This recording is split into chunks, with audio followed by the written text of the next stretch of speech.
Le cercle RH pour parler politique, mais s'intéresser évidemment à nos sujets, l'emploi, le travail, l'assurance chômage, les retraites, tous les sujets que nous avons traités depuis 3 ans et qui sont évidemment sur la table, en tout cas qui sont sur votre table parce qu'ils font partie des programmes des candidats. LFI, enfin en tout cas Front Populaire, NUPES 2, Renaissance et puis un bloc côté droit et RN sur des propositions autour du travail.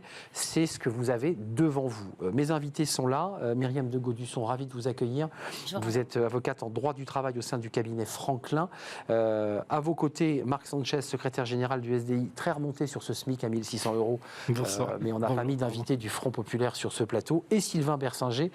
Bonjour Sylvain, économiste en chef chez Asterès. Vous avez beaucoup travaillé ces dernières semaines avec des notes de conjoncture très remarquées. Alors pas exclusivement sur le travail, mais aussi sur les finances et sur les risques de dérèglement de nos finances avec l'arrivée potentielle du RN. Je commence par vous qui observez et qui faites des notes. Travail et emploi, est-ce que finalement les 3 blocs se sont vraiment emparés de ce sujet? Parce qu'on va parler SMIC, on va parler retraite, mais travail et emploi, j'ai l'impression qu'ils ne s'emparent pas réellement de ce sujet. Non, en fait, on a l'impression que le seul sujet dont s'emparent les candidats, les principaux partis en campagne, c'est le pouvoir d'achat, et sous un angle un petit peu étroit, c'est-à-dire le pouvoir d'achat financé par la dépense publique. Alors bon, il y a le SMIC à 1 600 €, on pourra en reparler, mais globalement, on a l'impression de programmes soit dépensiers dans le cas de Renaissance, soit très dépensiers dans le cas de RN et du NFP, où en gros, le pouvoir d'achat, c'est on empile des déficits publics sur des déficits, même si les partis en question s'en défendent. Donc je trouve que la question du travail et disons de la hausse du pouvoir d'achat qui pourrait être permise par une hausse, par exemple, de la productivité, des conditions de travail, de la formation, etc., ça c'est glissé sous le tapis, et on dit juste du pouvoir d'achat avec des mesures, à mon avis, un petit peu illusoires, qui sont des baisses de TVA, des SMIC à 1 600 €. Côté RN. Voilà, côté RN, plutôt des baisses de TVA. Côté NUPES, c'est des hausses de salaire, à mon avis, complètement excessives, qui poseraient beaucoup de problèmes. Et la droite propose des compensations de cotisations. On augmente les salaires, on baisse les cotisations patronales. Grosso modo, c'est l'État qui finit par, plus ou moins, par... Vous, l'économiste, et je donne la parole aux acteurs, enfin en tout cas ceux qui vont aussi avoir à gérer les conflits et ceux qui ont le réseau PME. Vous, l'économiste, vous dites, c'est quoi? On est vraiment on rase gratis, pour le dire un peu abruptement? Y a un peu une idée dans cette campagne, je trouve, de promesse facile, c'est-à-dire votez pour nous, vous aurez du pouvoir d'achat. Oui, mais le pouvoir d'achat, c'est le pouvoir de consommer, et pour consommer, il faut avoir produit avant. On peut pas consommer quelque chose qui n'a pas été produit. Donc il y a un peu un côté, votez pour nous, vous aurez du pouvoir d'achat, mais oui, mais quelle économie dynamique derrière va produire ce qu'il faut pour que les Français consomment plus? On comprend ce désir de pouvoir d'achat, mais il faut produire. Mais voilà, il faut faire une économie dynamique pour le financer. Pas de sujet sur les 32 heures, pas de sujet sur la semaine des 4 jours, et Dieu sait si sur ce plateau on a traité de ce sujet, les syndicats s'en sont emparés. Marc Sanchez, que dit votre réseau? Que dit le secrétaire général en charge du SDI, donc avec ce réseau d'entreprises? 1 600 € le SMIC. On parlait tout à l'heure de propositions sur le pouvoir d'achat. On est dans une campagne qui est assez courte. Très courte. Et on est dans des propositions, où qu'on regarde d'ailleurs, qui sont somme toute assez démagogiques. Si aujourd'hui on veut effectivement avoir une approche, on va dire, concrète des choses, on va faire un petit peu de mathématiques. Donc si vous prenez effectivement un SMIC aujourd'hui à 1 400 €, que vous l'augmentez de 200 €, oui, tout à fait, brut, non, mais c'est important. Que vous l'augmentez de 200 €, on va être à un coût pour une entreprise de 3 salariés, oui, je prends quelque chose de vraiment basique, qui va être à peu près de 500 € par mois par salarié sur 12 mois. Donc ça fait à peu près 18 000 à 20 000 € d'augmentation, grosso modo, avec des chiffres d'affaires et dans un contexte économique qui aujourd'hui effectivement est somme toute assez compliqué et qui entraîne effectivement des conséquences réactives de la part de nos chefs d'entreprise à ce stade, qui sont à la fois l'inquiétude et parfois aussi anticiper, c'est-à-dire de ne pas confirmer des contrats à durée déterminée, de ne pas recruter, voire même d'envisager effectivement des arrêts de collaboration avec des salariés. Juste un mot. Qu'est-ce que vous proposez? Alors, vous n'êtes pas candidat, vous n'avez pas de liste lancée dans les législatives, on est d'accord, le SDI. Mais si vous aviez ces candidats, qu'est-ce qu'ils porteraient comme revendication? Qu'est-ce que vous souhaitez? Parce que malgré tout, vos artisans, vos indépendants, tous ces gens-là veulent augmenter leur pouvoir d'achat. Enfin, c'est un sujet de fond. Si on fait un peu l'état des lieux, on a fait un benchmark justement sur les propositions de chaque candidat d'un point de vue économique, enfin de chaque pilier, on va dire, globalement. À destination des très petites entreprises, il n'y a rien. On est d'accord, voilà. J'ai rien vu.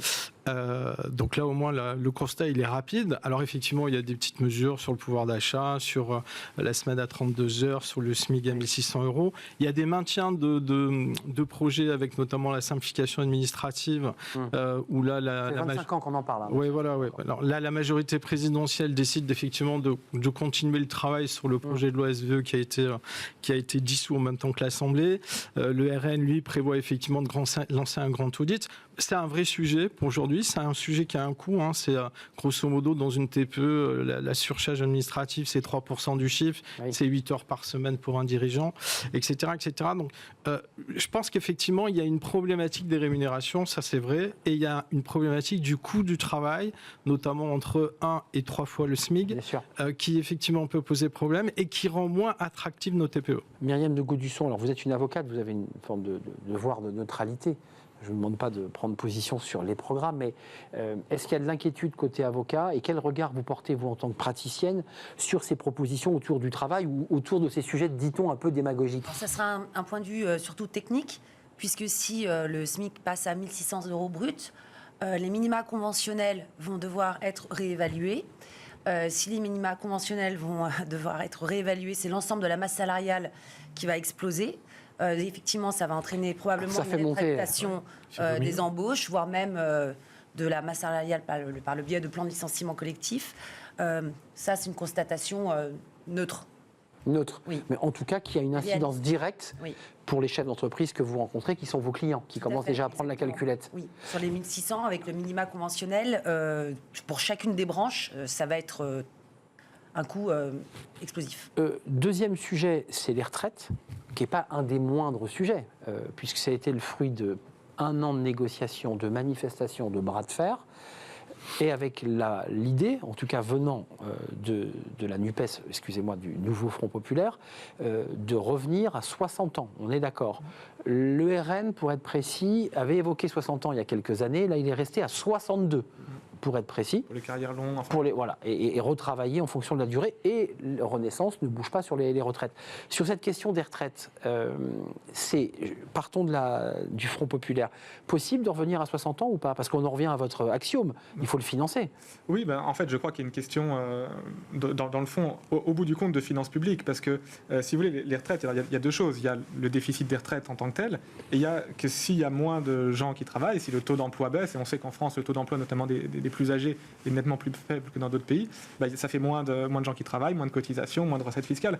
Donc en fait, au bout du compte, si on regarde les choses avec un peu mon regard d'économiste un peu macro, c'est à mon avis, au fond, une question aussi de finances publiques. Et s'il y a eu cette retraite, c'est aussi parce qu'il y a un déficit récurrent. Ouais. Et donc la question, c'est... Contesté par le corps, vous vous rappelez, il y avait une petite sortie du corps qui avait dit, attendez, c'est pas si dramatique que ça. Mais en fait, vous vous souvenez, il était vite rentré dans son bureau, monsieur. Le déficit des retraites et aussi l'impact sur les rentrées fiscales s'il y a plus de gens qui travaillent, ce qui est encore autre chose. Mais du coup, je pense que... Donc démagogique, excusez-moi, c'est pas jour-nuit, mais est-ce que c'est un peu rapide aussi, ça, comme proposition? 60 ans, on ira à 60 ans, on n'en bougera pas.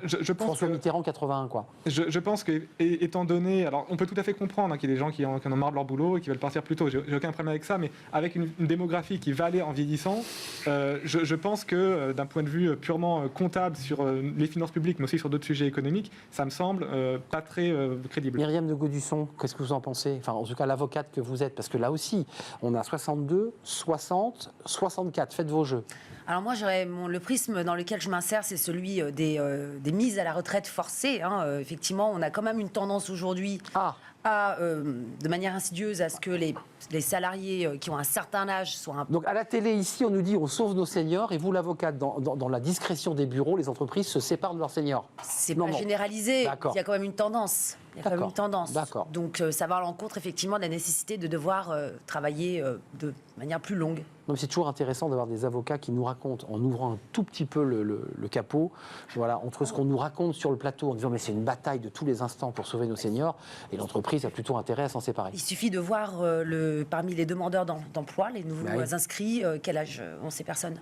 Je pense que ça, c'est marquant. La retraite, de votre côté, chez les indépendants, chez les artisans, chez les petites entreprises, là aussi, c'est compliqué, parce que là, on parle des salariés, ceux qui ont cotisé leurs 42 années, de 42,5, je crois, annuités, si je ne me trompe pas, de mémoire. Comment ça se passe, de votre côté, chez les indépendants? On la prend quand on peut, la retraite ? Ce qu'on constate déjà, c'est qu'il y a des parcours professionnels qui oscillent entre le salariat, l'indépendance, la direction d'entreprise. Bah oui. Donc en fait, on se retrouve souvent avec des carrières qui sont des carrières reconstituées et sur lesquelles, effectivement, beaucoup d'entre eux ont cotisé en tant que salariés à une certaine époque. Donc elle a un impact quand même dans le calcul, effectivement, de la retraite au moment où elle sera prise. Après, je vous dirais que globalement, effectivement, c'est pas que c'est un non-sujet, c'est la réussite de l'entreprise et la revente éventuelle, dans l'hypothèse où c'est encore possible, qui est un capital, fera effectivement la retraite du travailleur indépendant. Mais le fait de naviguer entre les différents statuts, justement, entre les différents régimes, reste aujourd'hui, enfin, dans ce qu'on constate en tout cas, un élément assez essentiel au niveau de beaucoup de chefs d'entreprise où le fait de bénéficier ou de pouvoir continuer à bénéficier d'un régime par répartition et donc de solidarité reste une utilité. On le voit de manière assez intéressante dans les constitutions de SAS notamment qui ont explosé depuis 2015, où le salarié, enfin le dirigeant est salarié de son entreprise. Il est salarié, donc il paye beaucoup plus de cotisations qu'il ne le ferait en tant qu'indépendant, mais pour bénéficier du régime général. Et pourquoi pour en bénéficier ? Alors, ça ne concerne pas la retraite, hein, évidemment, mais le fait de pouvoir l'étendre à la retraite, c'est pas une vue de l'esprit, et c'est quelque chose qui serait prêt à avoir. Alors, bien évidemment, dans l'hypothèse où l'opération peut être rentable ou peut être acceptable, que ce soit sur la retraite de base ou sur les régimes. Entre ce que l'on verse et ce que l'on va recevoir. Parce que c'est le sujet. Ok. Tout à fait. Sur cette espèce de bataille autour du pouvoir d'achat, comment vous expliquez finalement que les grands sujets qu'on a traités sur ce plateau, parce qu'on les a traités assez régulièrement, car semaine des 32 heures, semaine des 4 jours, c'est-à-dire des sujets qui sont en train, télétravail, qui sont en train d'ébranler le monde du travail, ne soient pas traités. C'est quoi ? C'est trop fin ? C'est un grain trop fin pour être traité dans une campagne électorale ? Je pense que je rejoins un peu ce que vous disiez. Il y a beaucoup de mesures un peu démagogiques et je trouve que j'ai l'impression un peu que les candidats, et là, tout parti confondu, préfèrent aller sur des mesures très simples, genre je vous mets tant d'euros dans la poche, parce que tout de suite on comprend, plutôt que de parler sur l'organisation du travail, qui ne concerne pas forcément tous les Français, parce que parler de télétravail, il y a plein de métiers qui ne sont pas télétravaillables, se mettre des 32 heures, c'est possible dans certains métiers, dans pas d'autres. Si vous dites, mettons, je prends n'importe quoi, la baisse de TVA sur les carburants ou l'énergie, tout le monde paye l'énergie, donc ça peut parler à tout le monde, même si je pense que c'est une mauvaise idée, mais c'est notre sujet. Ça, c'est la proposition RN. Voilà, par exemple, et on pourrait prendre d'autres exemples, mais si vous allez sur des choses un peu spécifiques sur l'organisation du travail, vous parlez moins à tout l'électorat, et je pense que c'est une stratégie électorale alors un peu dommageable. Mais juste un mot chacun, l'enjeu du pouvoir d'achat, c'est quand même un sujet central, puisque c'est quand même qui pousse les Français aujourd'hui à manifester, à descendre dans la rue. Vous êtes d'accord avec quand même cette idée qu'il faut le traiter, il faut la traiter, cette question. C'est sûr qu'il y a eu notamment un choc inflationniste très violent, et on a vu le pouvoir d'achat Alors si on prend l'ensemble des Français, globalement, il a à peu près stagné sur plusieurs années, mais il y a des couches de la population qui ont connu des baisses de pouvoir d'achat, donc c'est légitime cette demande de pouvoir d'achat. Mais je dirais qu'il faudrait essayer d'apporter des vraies réponses, plutôt que des saupoudrages ou des mesures plus ou moins financées. La baisse des charges, je ne sais pas, c'est une idée qui est souvent portée par les élus de droite, avec l'idée d'une baisse des cotisations, c'est-à-dire on augmente les salaires mais on baisse les cotisations patronales, par exemple. Qu'est-ce qu'ils en pensent vos clients, ceux que vous rencontrez ? Il y a peut-être une incompatibilité mathématique à augmenter les salaires de base tout en baissant les charges, en réalité. Donc ils sont plutôt étonné. Mais la grande réforme de l'État portée par Éric Ciotti, puisque c'est un des éléments forts qu'il porte, il évoque même la suppression des régions. Enfin, il l'a évoqué qu'une fois, mais enfin, ce sujet a été posé. La grande réforme de l'État qui permettrait de libérer de l'énergie. C'est une ligne que vous portez, vous, à SDI ? Où vous dites globalement on touche à rien, on a des services publics très puissants, ils nous coûtent très cher mais tout va bien. Tout dépend de ce que vous mettez dedans. C'est-à-dire qu'aujourd'hui la France consacre à peu près, grosso modo en termes d'impositions diverses et variées, 48% de taux de prélèvement, un chiffre dans ces eaux-là. Quand on fait le regard, quand on fait le point de comparaison par exemple entre le taux d'imposition dans notre pays et les services qu'on est censé avoir, hein, je pense à l'état de l'éducation nationale, l'état des transports, l'état de la police, etc. Enfin, tous ces sujets-là où on est quand même un petit peu dans une certaine difficulté, on se dit, ok, c'est bien gentil de vouloir augmenter les prélèvements obligatoires, mais vous voulez aller jusqu'où et pour quel retour derrière ? Pour en revenir à ce que vous disiez tout à l'heure sur le pouvoir d'achat, oui, c'est un sujet. La question, c'est de savoir quel pouvoir d'achat vous voulez avoir. C'est-à-dire, si vous voulez avoir un pouvoir d'achat immédiat, forcément, il y aura des conséquences sur ce qu'on appelle le salaire différé, c'est-à-dire le brut ou les charges patronales, et donc le retour qu'on va en avoir derrière en termes de protection sociale, etc. Et c'est ces questions-là, en fait, qu'il faut se poser aujourd'hui et qui sont difficiles et peut-être pas audibles auprès de nos concitoyens. Et en tout cas, qu'en tant que nous, chefs d'entreprise, on se pose de manière assez régulière. Sylvain Bersinger, pas de livre en vue, mais parce que vous êtes très occupé. Concrètement, la prochaine note de conjoncture, c'est quoi? C'est une note sur le travail qu'on évoque, ou vous allez revenir sur les risques de déstabilisation des marchés, qui n'ont d'ailleurs pas été tant déstabilisés que cela? Je pense que ça va dépendre de l'actualité qui va tomber, parce qu'on est dans un contexte très... Donc vous attendez au moins le premier tour? Je pense, oui, je pense. Voir déjà quels seront les résultats du premier tour et comment les marchés, notamment le taux de la dette française, va réagir à ces résultats. Donc je pense que lundi matin, ça va être intéressant de voir quels sont les résultats et est-ce que les créanciers de la France prennent peur ou pas. Ça pourra mériter une note. J'ai vu qu'il y a des bons du Trésor, enfin en tout cas, avaient été bien vendus sur les marchés. Il n'y a pas eu d'instabilité sociale. Il y a eu un peu de hausse de taux quand même. Une légère hausse, Voilà, c'est pas encore la catastrophe, mais enfin c'est un petit indicateur. Pour vous, c'est un indicateur? Oui, c'est un indicateur à suivre. Merci. Myriam, un dernier mot? Vous vouliez rajouter quelque chose? Oui, la question, c'est savoir quel niveau de protection en termes de couverture on va recevoir en tant que salarié si on paye moins de cotisations. Ça, c'est une vraie inquiétude. C'est toujours le même sujet. On veut avoir la meilleure garantie en payant le moins cher si on veut se situer dans un débat assurantiel. Et c'est compliqué, même les assureurs s'en plaignent.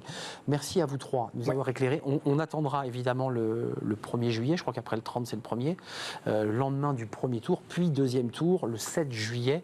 C'est l'élection évidemment la plus importante peut-être dans l'histoire de la 5e, et on va la suivre évidemment. Merci à vous trois. Merci Myriam de Gaudusson, avocate en droit du travail au sein du cabinet Franklin, qui nous a un tout petit peu levé le capot. Sylvain Bersinger, ici, économie chez Asterès, avec vos notes de prospective. Votre dernier livre, c'était quoi? Je vais être en retard. C'était Les entrepreneurs de légende français. Les entrepreneurs de légende français, parce que je veux toujours citer vos livres. Et merci à Marc Sanchez, le secrétaire général du SDI, les indépendants. On tourne une page, tout de suite, c'est Fenêtres sur l'emploi, et j'accueille mon invité.